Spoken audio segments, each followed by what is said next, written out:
menghadapi situasi yang sudah berubah, sudah tidak lagi pandemi, apa saja sebenarnya strategi bisnis yang disampaikan atau yang disiapkan oleh pihak perusahaan untuk menjaga kinerja tetap baik di 2023 nih? Hal-hal apa yang kemudian menjadi catatan baru nih di tahun 2023 ini untuk perusahaan, Pak Aristo?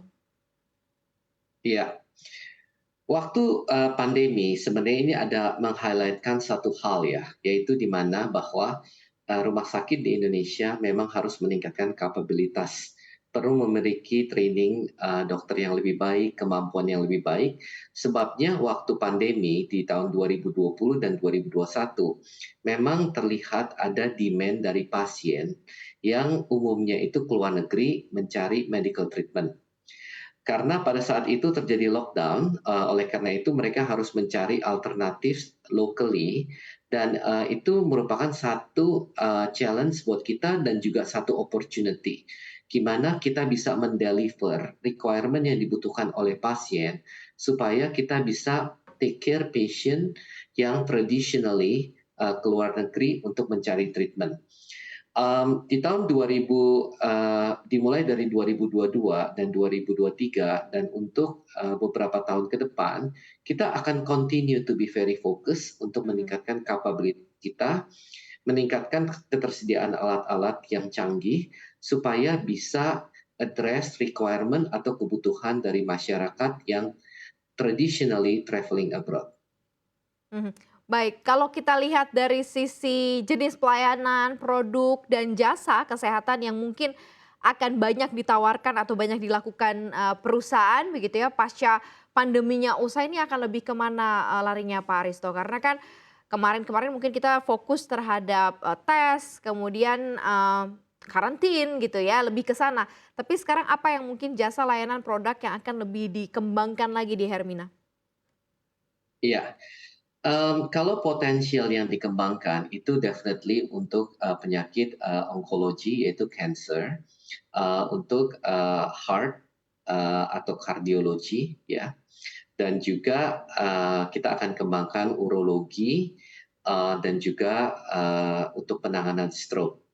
Jadi memang ini merupakan penyakit-penyakit atau simptom yang umumnya pasien Indonesia cari di luar negeri. Other than that, memang waktu zaman pandemi di 2020 dan 2021 banyak prosedur yang sifatnya elektif itu ditunda oleh pasien. Sebabnya elektif artinya apa? Nggak life threatening. Tapi kalau ditunda terlalu lama itu akan menjadi life threatening. Dan itu merupakan prosedur-prosedur yang kita lakukan post pandemic. Mhm.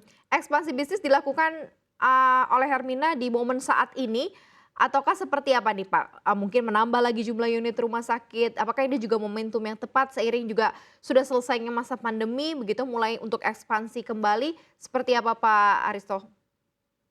Iya, jadi kalau dilihat di Indonesia ini marketnya ini potensialnya itu masih sangat besar. Jadi termnya itu artinya underserved market ya.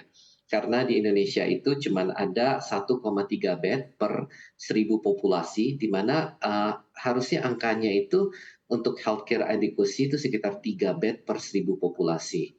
Jadi dari strategi perusahaan, karena kita eh, perlu terus berkembang untuk bisa memenuhi demand yang ada di market. Oleh karena itu strategi kita satu, memang kita akan berkembang dari unit volume. Unit volume itu artinya penambahan rumah sakit atau penambahan bed. Kedua, kita juga akan meningkatkan kapabilitas yang kita miliki supaya over time kemampuan kita meningkat, penyakit-penyakit uh, yang bisa kita tangani bisa menjadi lebih kompleks dan juga ini seiring dengan aging demografik ya.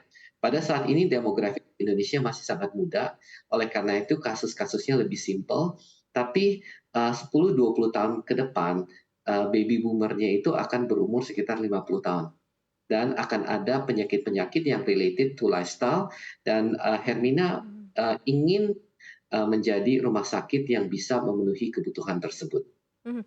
Baik, dengan adanya ekspansi yang akan dilakukan ini apakah memang sudah sesuai dengan strategi bisnisnya Hermina atau justru malah nanti akan menambah lagi beban, usaha atau beban produksi sendiri nih Pak Aristo? Ini inline ya.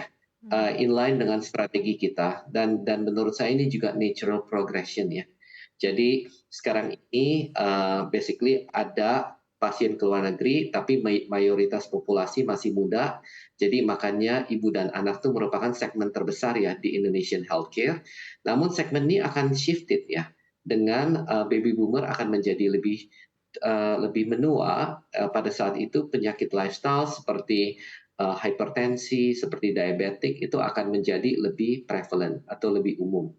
Oleh karena itu ini merupakan sesuatu yang kita antisipasi dan kita sangat excited sebab sebagai organisasi pun bahwa kita memang harus continue untuk meningkatkan kapabilitas kita. Mhm.